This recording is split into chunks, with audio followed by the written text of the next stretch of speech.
पूर्णिमा को जिसके घर में दूध की सामग्री बनती हो, दूध की सामग्री तैयार होती हो, खीर प्रसाद तैयार होता हो, उसके घर में कभी क्लेश नहीं हो सकता। चाहे सास बहू एक दूसरे के सामने वो कहे ना, वो सांप और नेवले की लड़ाई क्यों ना, फिर भी शांति हो जाए। पर प्रत्येक महीने की पूर्णिमा होना चाहिए। ये नहीं कि तुमने एक महीने की पूर्णिमा पे बना लिया और दूसरे महीने की पूर्णिमा को गायब कर दिया। फिर सालों से कर रही हो, कई माताएं कर रही होंगी पूर्णिमा का व्रत, एक समय फलाहार करती हैं, एक समय भोजन करती हैं।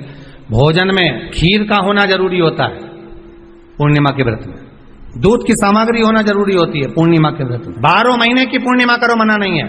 और पूर्णिमा उठाने का भी समय होता है चैत्र के महीने की जो पूर्णिमा होती है, चैत्री पूर्णिमा पहली पूर्णिमा मानी जाती है, इसलिए चैत्री पूर्णिमा को सिद्ध पूर्णिमा कहते हैं। कार्य सिद्धात्री पूर्णिमा, सिद्ध करने वाली। मनोरथी पूर्णिमा कहते हैं, मनोरथी पूर्णिमा। इसलिए पूर्णिमा का व्रत कहां से उठाया जाता है?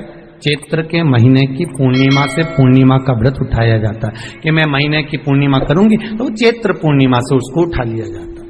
पर उसका एक नियम रहता है, आप फलाहार करें अपनी जगह पर है, पर एक समय भोजन कर रहे हैं वो अपनी जगह पर, भोजन के साथ में मीठे के साथ थोड़ा दूध की सामग्री होना जरूरी होती है। और क्यों करते हैं पूर्णिमा का व्रत, किस लिए किया जाता है, क्यों करा जाता है, उसका व्याख्यान वर्णन शिव महापुराण के अंतर्गत स्कंद पुराण में लिखा गया। स्कंद पुराण में वर्णन किया है श्री वेद व्यास जी महाराज ने। कहा ये पूर्णिमा का व्रत इसलिए किया जाता है कि व्यक्ति का जब मन गलत भ्रम में जाने लगता है, मन जब गलत जगह पर जाने लगता है, तो ये मन को गलत जगह पर ले जाने वाला कौन होता है? तो कहा ये चंद्र होता है। व्यक्ति की राशि के अंतर्गत, व्यक्ति की पत्रिका के अंतर्गत, व्यक्ति की ग्रह दशा के अंतर्गत जब चंद्र बेकार चलता है तो व्यक्ति अच्छा करते करते भी बेकार करने लगे। चंद्र डोल रहा है। कई माताएं कहती हैं, गुरुजी हमारे बेटे को आशीर्वाद दीजिए, बहुत गलत संगत में जा रहा है। मतलब समझ जाना कि चंद्र गड़बड़ जा रहा है। बेटी अगर गलत मार्ग पर जा रही है, बेटी अगर गलत संगत में जा रही है, किसी अन्य व्यक्ति को आकर्षित हो, चंद्र गड़बड़ हो रहा है, उसका चंद्र कहीं जा रहा है। कोई पुरुष, कोई लड़का, कोई गलत मार्ग पर जा रहा है, चंद्र गड़बड़। घर में जो क्लेश उत्पन्न होता है, घर में जो विवाद उत्पन्न होता है, उस विवाद को रोकने के लिए केवल चंद्र की ही, इसलिए तो पूर्णिमा घर की नारियां हमारे यहाँ हिंदू धर्म में यहां तक स्कंद पुराण में कह दिया कि प्रत्येक पुण्य, आप लोग कभी आप लोगों ने सत्यनारायण जी की कथा करवाई है, उनकी कथा करवाई होगी, तो उसमें लिखा है हर कार्तिक, हर पूर्णिमा को, हर संक्रांति को ब्राह्मण सत्यनारायण भगवान की कथा या राजा या वैश्य कथा को कराता था या बढ़िया कथा कराता। सुनी कि नहीं सुनी बात? सत्यनारायण भगवान की कथा में लिखा है, स्कंद पुराण के अंतर्गत जो सत्यनारायण भगवान की कथा का स्मरण किया उसमें लिखा है। श्री शिवाय नमस्तुभ्यम, श्री शिवाय नमस्तुभ्यम। संक्रांति पूर्णिमा को सत्यनारायण की कथा करवाने लगा और ये योनि को प्राप्त हुआ, इस योनि से छूटा, इस योनि में गया। लिखा है सब कुछ। अब उत्ते से समझ जाओ कि पूर्णिमा को सत्यनारायण की कथा करने का बोला, पूर्णिमा को सत्यनारायण की कथा का क्यों बोला? वैसे तो रोज कराओ सत्यनारायण जी की कथा, प्रतिदिन कराओ, मना नहीं है। आप क्या कोई विशेष फंक्शन है आप सत्यनारायण जी की कथा करवा, पर पूर्णिमा संक्रांति को और संक्रांति को पूर्णिमा को सत्यनारायण की कथा का स्मरण क्यों करवाया गया? क्योंकि पूर्णिमा के दिन अगर ये भगवान का व्रत रख लेगी, पूर्णिमा के दिन अगर ये खीर का प्रसाद बना लेगी, थोड़ा सा दूध की कोई सामग्री बना लेगी और भगवान को भोग लगा देगी, भले सत्यनारायण भगवान के भाव से बनाए, भले सत्यनारायण जी के निमित्तार्थ बना, पर अगर इसने सत्यनारायण भगवान के निमित्त से बना, पर पूर्णिमा के दिन अगर ये व्रत रखेगी, उपास रखेगी या कोई सामग्री बनाकर भगवान की पूजन कर लेगी, तो इसके घर में जो अशांति है वो शांति में बदल जाएगी। इसलिए कई घरों में आज भी सत्यनारायण भगवान की पूजन हर पूर्णिमा को करती है। माता किताब लेके बैठ जाती है, तुरंत उन्हें ऑफिस जाना, कहीं काम पे जाना, और तुरंत उसने जल्दी कलश रखा, कलश नहीं भी रखे तो भगवान की पूजन कर कुरा के ब्राह्मण देवता को बुला लेगी, ब्राह्मण नहीं आएंगे तो खुद कर लेगी, पर करती जरूर है। इतना सा आटा सेक लेगी, पंजेरी बनाई, सीरा बनाई, मिठाई रख दे, कुछ भी करेगी, पर सत्यनारायण की कथा कर ले, उसका मन लग गया उसमें। मतलब पूर्णिमा को करना है, उसको करने से क्या होता है? शांति रहे, शीतलता रहे। जिसके घर में हर महीने की पूर्णिमा को खीर बनती हो, ध्यान दीजिएगा, बहुत सुंदर संवाद चल रहा है, बहुत ध्यान देने वाली बात है। प्रत्येक महीने की पूर्णिमा को जिसके घर में दूध की सामग्री बनती हो, दूध की सामग्री तैयार होती हो, खीर प्रसाद तैयार होता हो, उसके घर में कभी क्लेश नहीं हो सकता। चाहे सास बहू एक दूसरे के सामने होता है ना, श्री शिवाय नमस्तुभ्यम, फिर भी श्री शांति। शिवाय नमस्तुभ्यम। पर प्रत्येक महीने की पूर्णिमा होना चाहिए। ये नहीं कि तुमने एक महीने की पूर्णिमा पे बना लिया और दूसरे महीने की पूर्णिमा को गायब कर दिया। फिर किसी ने कह दिया आज चूरमा तो बन रहा है, दाल बाटी तो बन रही है चूरमे के साथ में, लड्डू बन रहे हैं, तो काय को खीर बना रही हो? तो तुमने अब वो खीर प्रसाद, भगवान थोड़ी ना कहेगा कि तू मेरे पास में आए तो मेरे चरण की रज लेकर जा। भगवान थोड़ी ना कहेगा कि मेरे पास में आकर तू ये लेकर जा। भगवान तो कहेगा मेरे पास में आया है, मांगना कुछ मत, बस मुझे जो स्नान कराया है मेरा चरणोदक लेकर जा, छीट दे पूरे घर में, संपदा भरना मेरा काम है। जहां मेरी चरण की रज पहुंच गई वहां संपदा स्वतः पहुंचती है, मैं वहां पहुंच जाता हूं। तो चरणों तक ले जा। पर लोग ले जाते हैं, पूजन करते, कलश भी उंडेलते, जल भी चढ़ाते, पर आते समय खाली लेकर आ जाते। भगवान को इतना बुरा लगता मेरे दरवाजे से खाली जाए, मुझे कितना बुरा लगेगा। जो आए वो भर कर जाए, भले 2 बूंद लेकर आओ, पर उसमें चरणों तक थोड़ा सा लेकर अवश्य आए। आपने भी सुना होगा, घर की जो माताएं होती हैं, कभी भी घर का रसोई घर का बर्तन जिसमें सब्जी बनाई है, 50 लोग अगर जिमने आ रहे हैं और कह दिया आज का निमंत्रण है, 50 लोगों का पार्टी है, ये है वो है, सुहागिल है या ब्राह्मण भोज है, तो वो जो खीर का पात्र होगा, जो बर्तन होगा, जो सब्जी का पात्र होगा, माँ उसको खाली जल्दी नहीं करती है। भले उसमें सब्जी थोड़ी ना थोड़ी पड़ी रहने देगी, जब तक सब जिम कर नहीं चले जाएंगे तब तक उसमें पटक कर रखेगी। क्यों? क्योंकि उसमें उसकी बरकत है। उसी तरह जल चढ़ाने के बाद हम जब लेकर आते हैं पात्र के अंदर, ये उसमें उसकी बरकत है। गर्ग संहिता में दूसरी चीज कही, उसको भी समझ लीजिए। गर्ग संहिता में कहा गया, जब आप घर से जल लेकर जाते हो भरकर, तो ये सृष्टि की जितनी नदियां हैं, पृथ्वी पर जितनी नदियां विद्यमान हैं, जितने तालाब, जितने सरोवर, जितने कुंड, जितने विराजमान हैं, उन सारे तीर्थों का जल जब आप घर से लेकर निकलते हो तो वो तीर्थ का संपूर्ण जल आपके कलश में आ जाता है। और जब आप उस जल को शिव पर समर्पित कर देती हो और 2 बूंद चरणादक लेकर जब जाती हो, तो शिव महापुराण गर्ग संहिता पद्म पुराण कहती है वो जल साधारण नहीं रहता, वो गंगा जल बनकर तुम्हारे घर को पवित्र कर। श्री शिवाय नमस्तुभ्यम, श्री शिवाय नमस्तुभ्यम। आइए भक्तों, आज सुनते हैं शरद पूर्णिमा व्रत कथा। समुद्र से उत्पन्न होकर माँ लक्ष्मी कैसे बनी भगवान विष्णु की पत्नी, तो एक बार बोलिए प्रेम से विष्णु भगवान की जय, लक्ष्मी माता की जय। शरद पूर्णिमा का व्रत आज रखा जाएगा और आज माँ लक्ष्मी की विधि विधान से पूजा की जाएगी। मान्यता है कि आश्विन मास की पूर्णिमा को माता लक्ष्मी समुद्र मंथन से उत्पन्न हुई थी। आश्विन मास की पूर्णिमा को शरद पूर्णिमा कहते हैं और इस दिन माता लक्ष्मी का जन्म उत्सव मनाया जाता है। लोग इस दिन माता लक्ष्मी का व्रत करते हैं और उनकी पूजा करते हैं। शरद पूर्णिमा पर व्रत रखने वाले लोगों के लिए माता लक्ष्मी की उत्पत्ति की कथा का पाठ करना जरूरी होता है, तभी उनका व्रत पूर्ण माना जाता है। आइए आपको बता दें कि शरद पूर्णिमा की व्रत कथा क्या है। शरद पूर्णिमा को जागरी व्रत कथा। विष्णु जी ने कहा, मैंने तो सुना था लक्ष्मी जी क्षीर सागर से प्रकट हुई थी, फिर आपने यह कैसे कहा कि वे भिंगु की पत्नी ख्याति के गर्भ से उत्पन्न हुई? पुरुषोत्तम जी बोले, राजन, तुमने मुझसे जो प्रश्न किया है उसका उत्तर सुनो। लक्ष्मी जी के जन्म का संबंध समुद्र से है, यह बात मैंने भी ब्रह्मा जी के मुख से सुना है। एक समय की बात है, दैत्य और दानवों ने बड़ी भारी सेना लेकर देवताओं पर चढ़ाई की। उस युद्ध में दैत्य के सामने देवता परास्त हो गए। तब इंद्र आदि संपूर्ण देवता अग्नि को आगे करके ब्रह्मा जी की शरण में गए। वहां उन्होंने अपना सारा हाल ठीक ठीक कह सुनाया। ब्रह्मा जी ने कहा, तुम लोग मेरे साथ भगवान की शरण में चलो।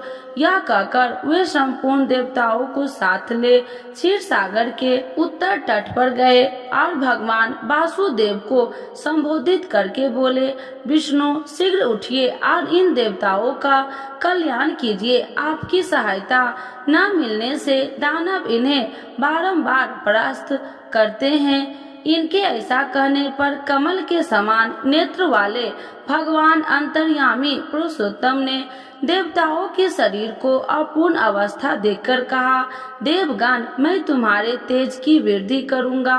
मैं तो उपाय बतलाता हूँ, उसे तुम लोग करो। दैत्य के साथ मिलकर सब प्रकार की औषधियाँ ले आओ और उन्हें क्षीर सागर में डाल दो। फिर विंध्याचल को मंथनी की नाक को नेति रस्सी बनाकर समुद्र का मंथन करते हुए उससे अमृत निकालो। इस कार्य में मैं तुम अलौकिक सहायता करूंगी। समुद्र का मंथन करने पर जो अमृत मिलेगा उसका पान करके तुम लोग बलवान और अमर हो जाओगे। देवाधिदेव भगवान ने ऐसा कहने पर संपूर्ण देवता दैत्य के साथ संधि करके अमृत निकालने के यत्न में लग गए। देव, दानव और दैत्य सब मिलकर सब प्रकार के औषधियाँ ले आए और उन्हें क्षीर सागर में डालकर मंदाचल, मंथनी एवं बाष्की नाग को नेत्रिकी बनाकर बड़े वेग से मंथन करने लगे। भगवान विष्णु की प्रेरणा से सब देवता एक साथ बाष्की की पूंछ की ओर हो गए और दैत्य को उन्होंने बाष्की के सिर की ओर खड़ा कर दिया। भीष्म जी, बाष्की ने मुख की सांस तथा विष अग्नि से सुलझ जाने के कारण सब दैत्य तेज हो गए। क्षीर समुद्र के बीच में ब्रह्मवेताओं में श्रेष्ठ भगवान ब्रह्मा तथा महातेजस्वी महादेव जी कच्छप रूपधारी श्री विष्णु भगवान की पीठ पर खड़े हो अपनी भुजाओं से कमल की भांति मंदवाचल को पकड़े हुए थे तथा स्वयं भगवान श्री हरि कूर्म रूप धारण करके क्षीर सागर के भीतर देवताओं और दैत्य के बीच में स्थिर थे। वे मंदवाचल पर्वत को अपनी पीठ पर लिए डूबने से बचाते थे। तदंतर जब देवता और दानवों ने फिर समुद्र का मंथन आरंभ किया तो पहले उसमें से देवपूजित कामधेनु का आविर्भाव हुआ, जो अवश्य घी दूध की उत्पत्ति का स्थान मानी गई। तत्पश्चात वरुणी देवी प्रकट हुई, जिसे मद भरे नेत्र घूम रहे थे। वह पग पग लड़खड़ाती चलती थी। उसे अपवित्र मानकर देवताओं ने त्याग दिया। तब वह असुरों के पास जाकर बोली, दानवों, मैं बल प्रदान करने वाली देवी हूँ, तुम मुझे ग्रहण करो। दैत्य ने उसे ग्रहण कर लिया।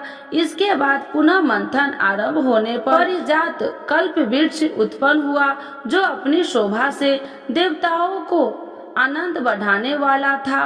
तदंतर 7 घोड़े अप्सराएं प्रकट हुए, जो देवताओं और दानवों की सामान्य रूप से है। जो लोग पुण्य कर्म करके देवलोक में जाते हैं, उनका भी उनके ऊपर समान अधिकार होता है। अप्सराओं के बाद शीतल किरणें वाली चंद्रमा के प्रादुर्भाव हुआ, जो देवताओं को आनंद प्रदान करने वाले थे। उन्हें भगवान शंकर ने अपने लिए मांगते हुए कहा, देवताओं, ये चंद्रमा मेरी जटाओं के आभूषण होंगे, अतः मैं ले लिया। ब्रह्मा जी ने बहुत अच्छा कहकर शंकर जी की बात का अनुमोदन किया। तत्पश्चात कालकूट नामक भयंकर विष प्रकट हुआ। उससे देवता और दानवों सबको बड़ी पीड़ा हुई। तब महादेव जी ने स्वेच्छा से उस विष को लेकर पी लिया। इसके पीने से कंठ में काला दाग पड़ गया। तभी से वे महेश्वर नीलकंठ कहलाने लगे। क्षीर सागर से निकले हुए उस विष को जो अंश पीने से बच गया था, उस नाग सर्पों ने ग्रहण कर लिया। तदंतर अपने हाथों में अमृत से भरा हुआ कमंडलू लेकर धन्वंतरी प्रकट हुए, जो श्वेत वस्त्र धारण किए हुए वेदराज के दर्शन से सबका मन स्वस्थ एवं प्रसन्न हो गया। इसके बाद उस समुद्र से ऊंचे श्रवा घोड़ा और ऐरावत नाम का हाथी, ये दोनों क्रमशः प्रकट हुए। इसके पश्चात क्षीर सागर से लक्ष्मी देवी का प्रादुर्भाव हुआ, जो खिले हुए कमल पर विराजमान थी और हाथ में कमल लिए थी। उनकी प्रभा चारों ओर छिटक रही थी। इस समय महर्षियों ने श्री सूक्त का पाठ करते हुए बड़ी प्रसन्नता के साथ उनका स्तवन किया। साक्षात क्षीर समुद्र से प्रकट होकर लक्ष्मी जी को एक सुंदर माला भेंट की, जिसके कमल भरी मुरझाते नहीं थे। विश्वकर्मा उनके समस्त अंगों में आभूषण पहना दिए। स्नान के पश्चात दिव्य माला और दिव्य वस्त्र धारण करके जब वे सब प्रकार के आभूषणों से विभूषित हुई, तब इंद्र आदि देवता तथा विद्याधर आदि ने उन्हें भी प्राप्त करने की इच्छा की। तब ब्रह्मा जी ने भगवान विष्णु से कहा, वासुदेव, मेरे द्वारा दी हुई इस लक्ष्मी देवी को आप ही ग्रहण करें। मैंने देवताओं और दानवों को मना कर दिया है, वे इन्हें पाने की इच्छा नहीं करेंगे।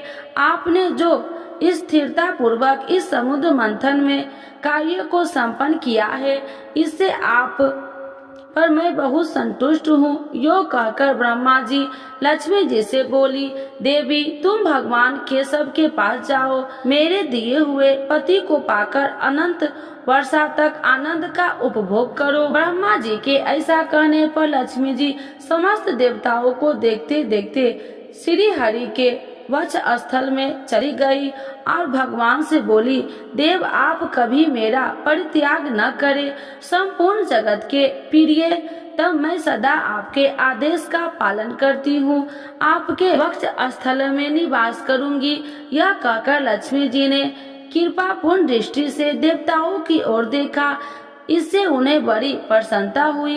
इधर लक्ष्मी से परिचित होने पर दैत्य को बड़ा उद्योग हुआ। उन्होंने झपटकर धनवंतरी के हाथ से अमृत का पात्र छीन लिया।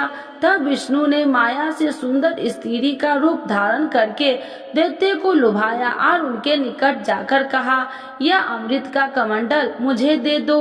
उस त्रिभुवन सुंदरी रूपवती नारी को देखकर दैत्य का चित्त काम के वशीभूत हो गया।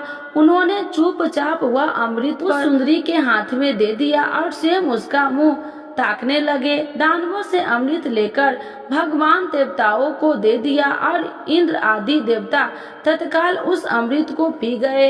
यह देख दैत्यगण भांति भांति के अस्त्र शस्त्र और तलवार हाथ में लेकर देवताओं पर टूट पड़े, परंतु देवता अमृत पीकर बलवान हो चुके थे। उन्होंने दैत्य सेना को परास्त कर दिया। देवताओं की मार पड़ने पर दैत्य ने भागकर चारों दिशाओं की शरण ले ली और कितने पाताल में घुस गए। तब संपूर्ण देवता आनंद मग्न मन में शंख चक्र और गदा धारण करने वाले भगवान श्री विष्णु को प्रणाम करके स्वर्ग लोक में चले गए। तब से सूर्य देव की प्रभा स्वस्थ हो गई। वे अपने मार्ग से चलने लगे। भगवान अग्नि देव भी मनोहर दीप्ति से युक्त प्रज्वलित होने लगे तथा सब प्राणी का मन धर्म संलग्न रहने लगा। भगवान विष्णु से सुरक्षित होकर समस्त त्रिलोकी श्री संपन्न हो गई। उस समय समस्त लोकों को धारण करने वाले ब्रह्मा जी देवताओं से कहा, देवगण, मैंने तुम्हारी रक्षा के लिए भगवान श्री विष्णु तथा देवताओं के स्वामी उमापति महादेव जी को नियत किया था। वे दोनों तुम्हारे योगक्षेम का निर्वाह करेंगे। तुम सदा उनकी उपासना करते रहना, क्योंकि वे तुम्हारा कल्याण करने वाले हैं। उपासना करने से ये दोनों महानुभाव सदा तुम्हारे क्षेम साधक और वरदायक होंगे। यो कहकर भगवान ब्रह्मा अपने धाम को चले गए। उनके जाने के बाद इंद्र ने देवलोक की राह ली। तत्पश्चात श्री हरि और शंकर जी भी अपने अपने धाम वैकुंठ एवं कैलाश पर जा पहुँचे। तदंतर देवराज इंद्र तीनों लोकों की रक्षा करने लगे। महाभाग इस प्रकार श्री लक्ष्मी जी क्षीर सागर से प्रकट हुई थी। तो एक बार बोलिए प्रेम से विष्णु भगवान की जय, लक्ष्मी माता की जय, सर्व देवी देवताओं की जय।